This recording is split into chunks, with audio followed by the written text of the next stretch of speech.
Hi guys, this is a recording for Team Japan, and this is Japanese art after 1333.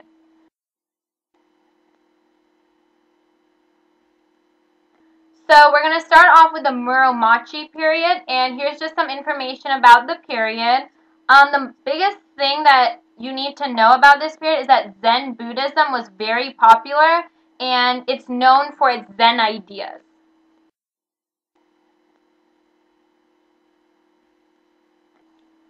This next section has the Zen ink paintings. Unlike previous Zen painters, artists in this time period started painting Chinese-style ink paintings. The man who is known as Japan's greatest master of ink is known as Shuben. However, there's nothing left behind from him, so we can't really use that as evidence that he really was the one who did all this. But there is work left from one of his students, Bunsai. And his piece, Landscape, is a great example of this work. It shows the pure, lonely, and serene spirit of Zen-influenced poetic landscape tradition, and that's the piece that we have right here.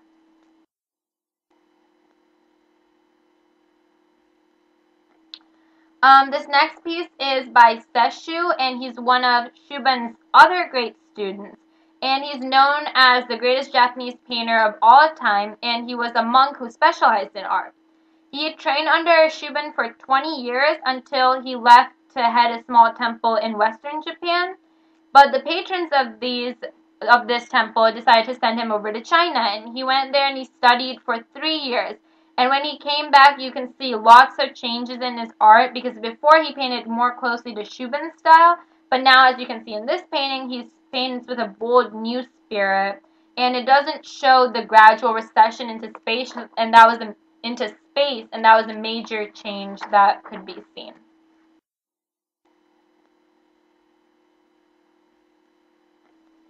Next, we have the Zen dry garden, and in this period, this was a way of meditation that was seen by cleaning up the dry gardens, and they saw it as a way to stay grounded.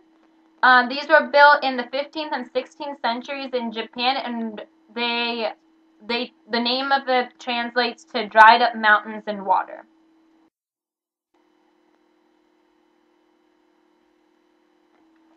Next, we have the Momoyama period, and there's a lot of information on this, as you can see, but what you need to know about this period is that even though they had lots of turbulence and a lot of switching the rulers, it was one of the most creative time periods in Japanese history.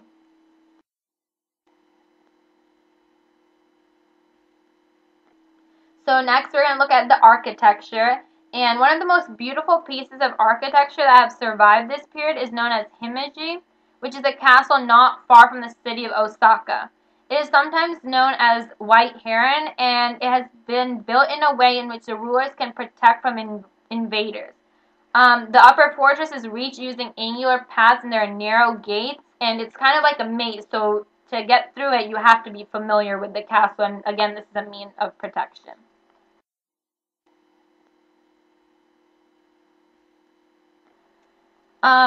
When the castles and temples were built, the artists would be called to decorate insides. And there were sliding doors with paper-covered canvases, which are called fusuma, and freestanding folding screens that were also very popular. And this one temple that shows this fusuma is from a descendant of a group of painters called the Kano school. And it shows cranes and pines, which are symbols of life, and a plum tree, which is a symbol of spring.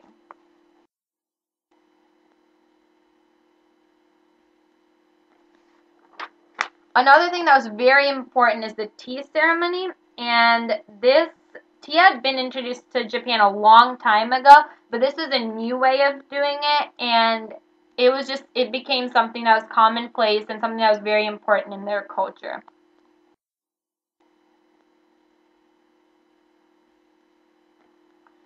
So, Sen no Rikyu is one of the most famous tea masters in Japanese history, and he thought that tea time was a time when people get together and discuss topics such as tea utensils or a simple scroll.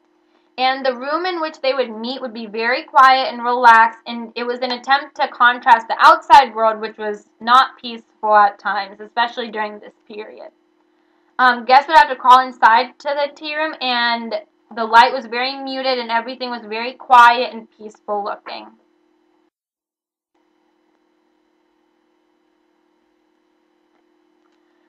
Here we have the tea bowl, and every utensil that was used in the tea ceremony was admired not only for its pragmatic purpose, but also for the aesthetics behind it. A style of creating pottery based off of peasant rice bowls was a new idea of refined taste. And the way that the bowl fit into the hands and how subtly the shape and texture appealed to the eye were extremely important. That's how they decided what was good, what was new. And this is one of the finest pieces, and it's called Mount Fuji. And the creator was Koetsu, and even though he was mostly known for being an expert calligrapher, he's also known for other works that he's done.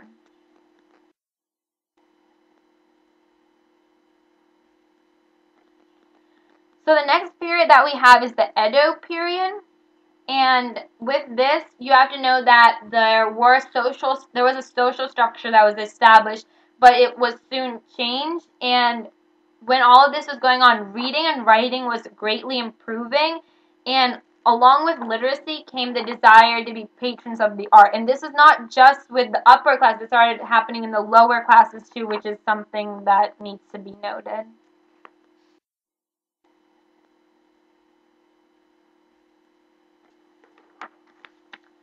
So now we have the Rinpa School of Painting. And although Edo was the emperor's city, Tokyo was the location of many wealthy merchants and artisans who were needed by the king and his courtiers. One man, his name is Tawaria Soatsu, who was sometimes painted in partnership with Koetsu, was known to be the first great painter of the Rinpa School of Painting. This is a group of artists who are known for interpreting the ancient courtly style arts. These artists came together because they had similar thoughts, and they weren't part of a formal school or anything, even though it is called the Rinpa School of Art. One of his most famous pieces is known as Waves at Matsushima, and it's right here, you can see it. And it shows mountain islands that depict the swishing waves and golden clouds. The modeled effect that is seen here is it's well known for the Rinpa school painters. It's something that was very common in their work.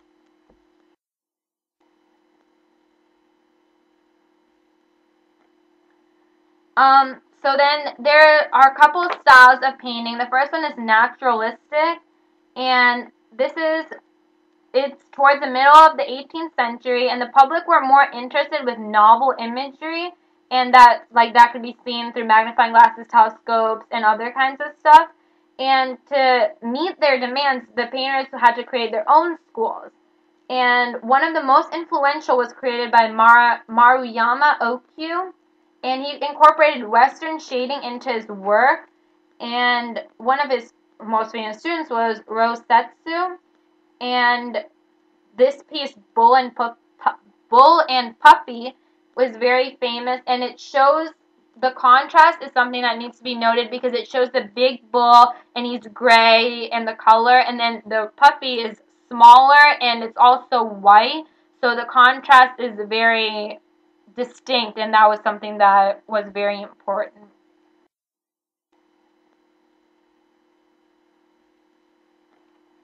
The next period is the literary painting, and since Kyoto did not have to worry about being under the watchful eye of Edo, there were a lot of different styles and stuff that could be created because they, again, were not worried about what the emperor was thinking.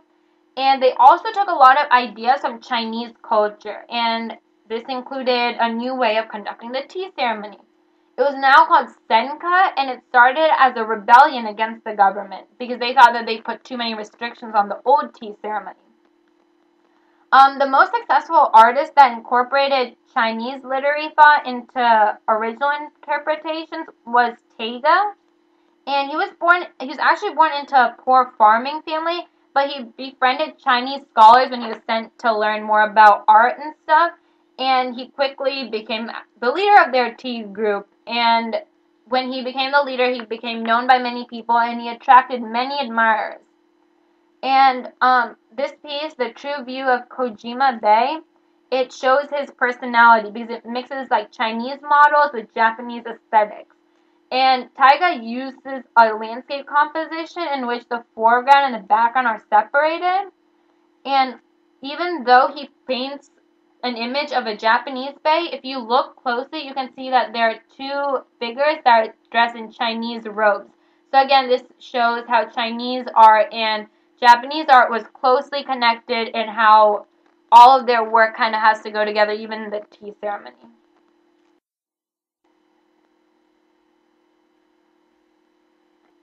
So on this next slide, I think the most important thing that needs to be noted is that people are starting to realize with Buddhism that life does not go on forever, and they're kind of trying to live life to the fullest. It's kind of similar to the whole YOLO kind of idea where you have to take chances, and so they created all of these things where they could kind of have fun, relax, let go, and in this there were the arts and that kind of thing were really big, and that's what was really important about this.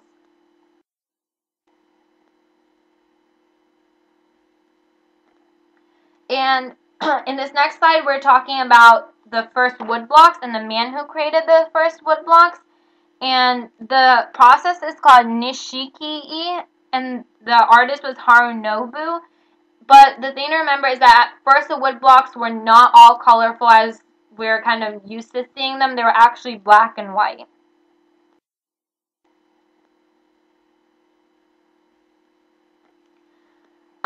So the next person we're going to talk about is Hokusai. And as travel became more popular, the famous sites of Japan were also becoming increasingly popular. So two of the most famous painters who worked on promoting these sites were Hiroshige and Hokusai. And they used wood blocks over and over again until they had to be carved to create these paintings. And the Great Wave, which can be seen right here, is a part of the 36 Views of Mount Fuji by Hokusai. And this is one of the most famous pieces from this woodblock trying to promote this scenes kind of thing. Even though it shows a disaster that is about to happen, it also shows the waves and the people in the boats and Mount Fuji in the background. So this is why people liked it, because it was promoting their culture, their landscape, and that kind of thing.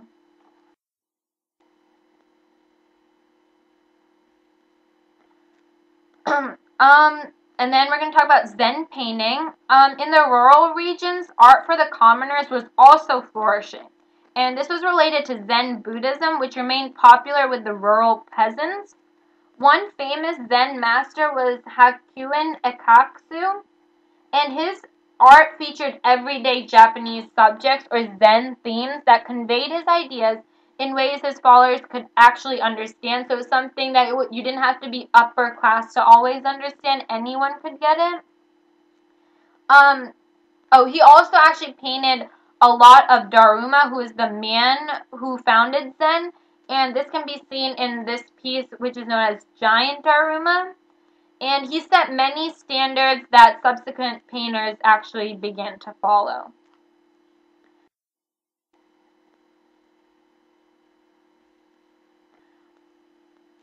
Japanese art also has a lot to do with their crafts because they did not have a separate word to describe crafts and fine arts. So most artists, most painters, sculptors, they kind of worked together because, again, their crafts and their fine arts went together under the entire category of art.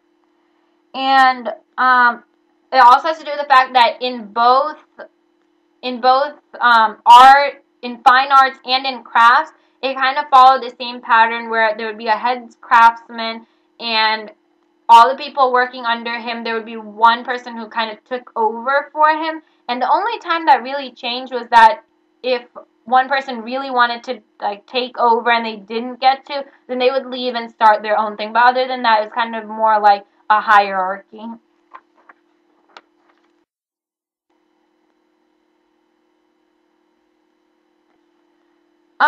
The kimonos are a big symbol of Japanese culture, as is the tea ceremony.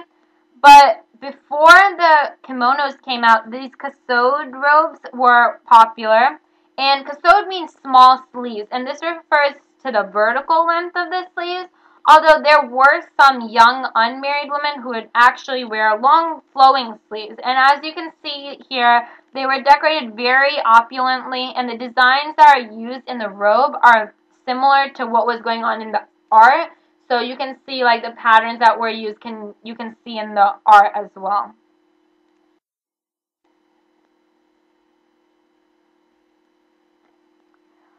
For Japanese porcelain, the production of glazed stoneware ceramics can be traced back to the 16th century when it was encouraged by the tea ceremony.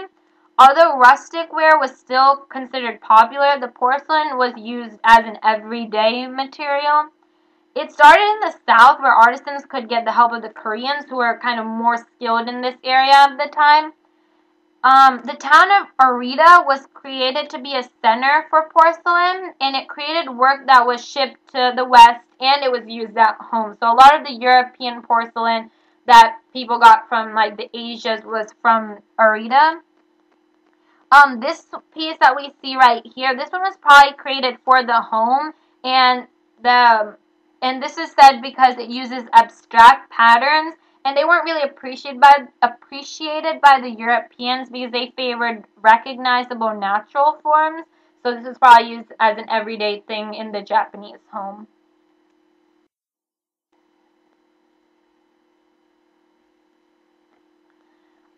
Finally, we have the modern period, and mostly what you need to know is that this period is known as the Meiji Restoration, and that is like a big part of what goes on with the art because it also has to do with the Meiji Restoration.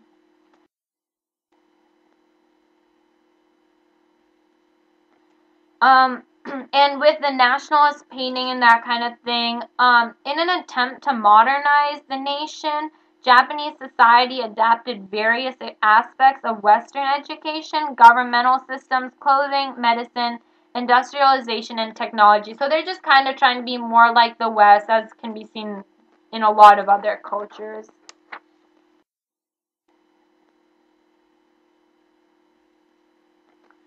Um, Also, a Meiji painter, Ernest Fenollosa, was an American who traveled to Japan to teach at a Tokyo university. Well, when he was there, he encouraged people to stop copying Western methods of painting and to kind of combine their traditional methods because he thought, like, if they had such a great past, if they had such a great culture, they should be showing it, they should be putting it in there rather than trying to copy the West. And so, with the help of a man named Kakuzo, um, he kind of promoted this idea. And one man who was influenced by this was Yokuyama Taikan. And in fact, with their persuasion, he traveled to India and he created this piece, which incorporates Western styles. Um, well, it's actually more like Western and Indian styles, and that's the flowing water and the naturalism of the robes. And it also combines the Rinpa school techniques, which are the graceful branches and the lightly applied colors.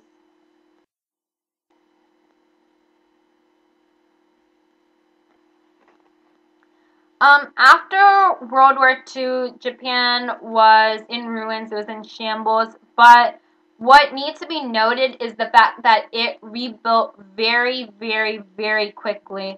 Um, it produced automobiles, electronics, consumer goods, and the rail system was it was amazing how quickly that grew because by the Olympics in 1964, which were held in Tokyo, Japan was known as the world leader in city-to-city high-speed rail transit. And that's just amazing knowing how hard they'd been hit by World War II to know that that country got back on its feet so quickly.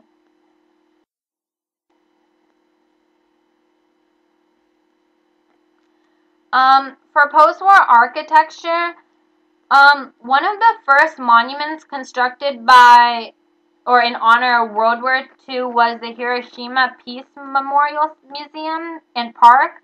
And this was a memorial to honor those who died on August 6, 1945, and an expression on prayers for world peace. The man who designed it was named Tang Kenzo and eventually became a master of modernist architecture. The building is designed to fit the solemnity that it represents. It is created out of concrete, and Tang used modernist tendencies with a Japanese sense of interval and refinement.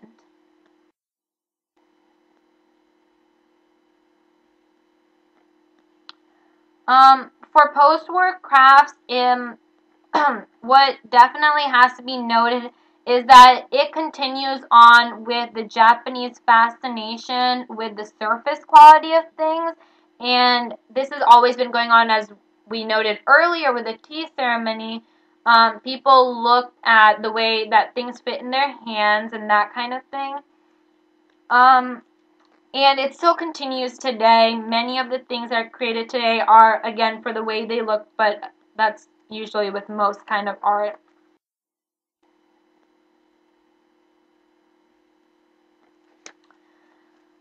A modern person who works with ceramics, that can be seen in this piece, which is created by Fukami Tsuruharu. The Japanese have a particular love for pottery, while some ceramics while some ceramicists that continue to create raiku tea bowls and other wares, others experiment with new styles and innovative techniques. So again, Fukami Tsuruharu is one of these innovative clay artists in Japan today. But his art kind of roots in the past. In this piece, which you see here, it's called Sky 2. We can see his ultra-modern methods of form and fabrication. Sky 2 shows the mastery of the pure form.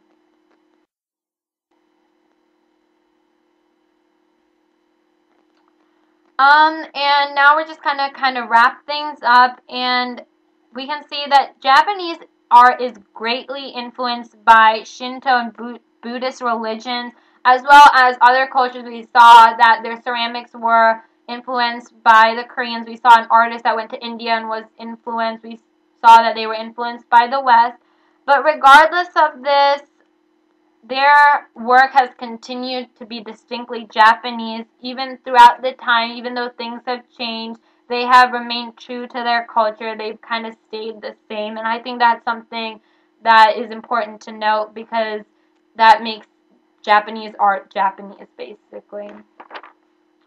So that's the end of this podcast, and that's Japanese art.